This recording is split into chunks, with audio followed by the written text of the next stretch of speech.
What's up, y'all?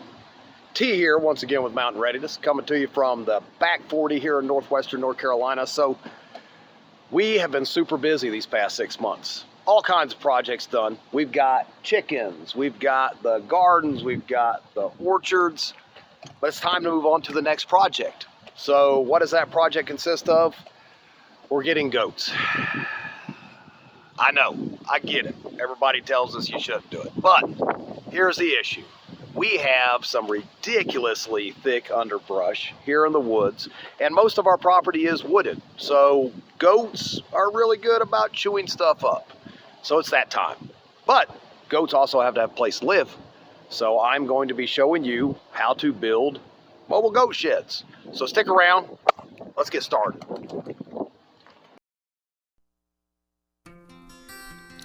We'll get started with cutting and assembling the corner posts. The two front corner posts are 4'6" and the rear are 3'6".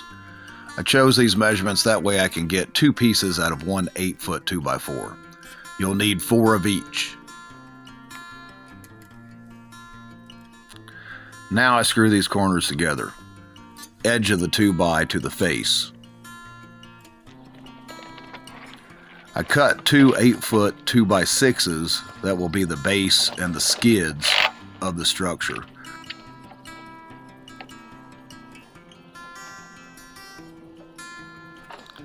We can now stand the front and rear sections up. I'm just going to attach a 2x4 to the corner right here as a temporary support. Both the front and the rear are joined together with a 48-inch 2x4. One rests on the 2x6s at the base. The other is at 3'6", so it's leveled up flush from the rear, and then 3'6" marked on your front corner post.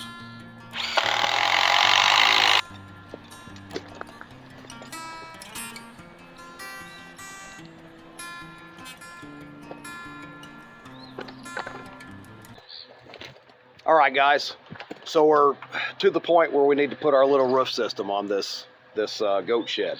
So before we start putting this together, I want to go over a tool, which is the Speed Square. Being in the construction business for 26 years now, Speed Square is one of the most used next to a hammer tool when you're framing. So let's go over how this works and how you can find your roof angles. For today, we're only going to be using the common of the Speed Square, which is the center section right here. This is for your short rafter cuts. Now, 3 is the pitch that this roof is going to be, and I'll explain in a second how I got that. But basically, when we pivot this Speed Square up on the 3, it gives us our short end rafter cut. And what that means is for every 12 inches that you come in on the rafter, it rises 3 inches.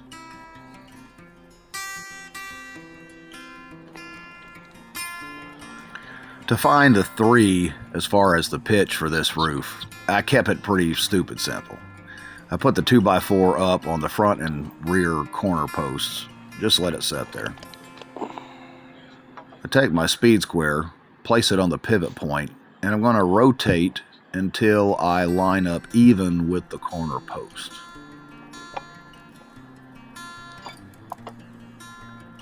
And once you see that I'm even there on that corner, it puts us at 3. That's 312.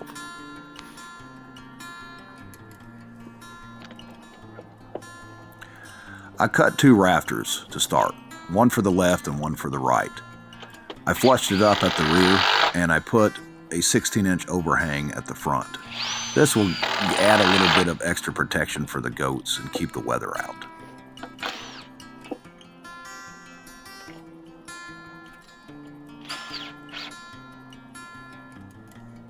I've now added an 8-foot 2x4 to the front and the rear to bring the top section together.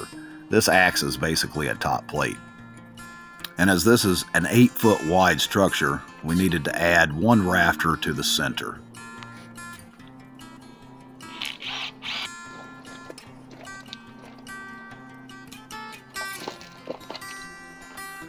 I'm now adding nailers in. These nailers will be what I attach the sheet metal to when I cover this structure. Same thing here, just a nailer, something to attach sheet metal to when I cut and attach all that. And last, I put these 45-degree cut gussets. These supports will keep everything squared up and strengthen the integrity of the build. And one last walk around.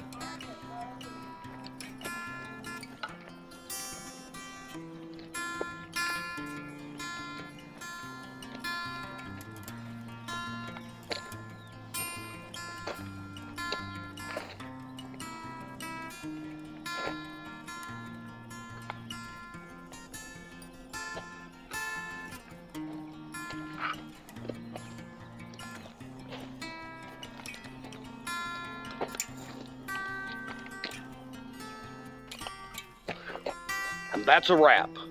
So come out good.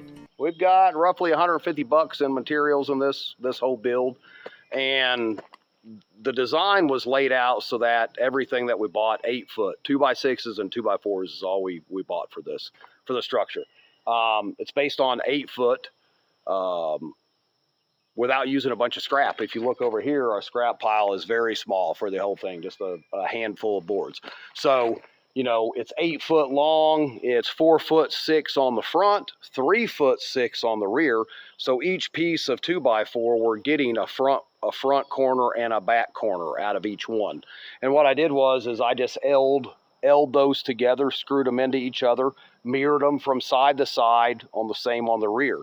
2x6 on the bottom, put that across the bottom as skids, and then a 2x4 nailer around the bottom and on the sides, and then put 48-inch is what the depth is in between the corner post. So we didn't use any scrap. Threw a couple 45 gussets in there. Come out good. So the first of 2. Thanks for joining me. Throw questions in the comments if you have any. Otherwise, we'll see you next time.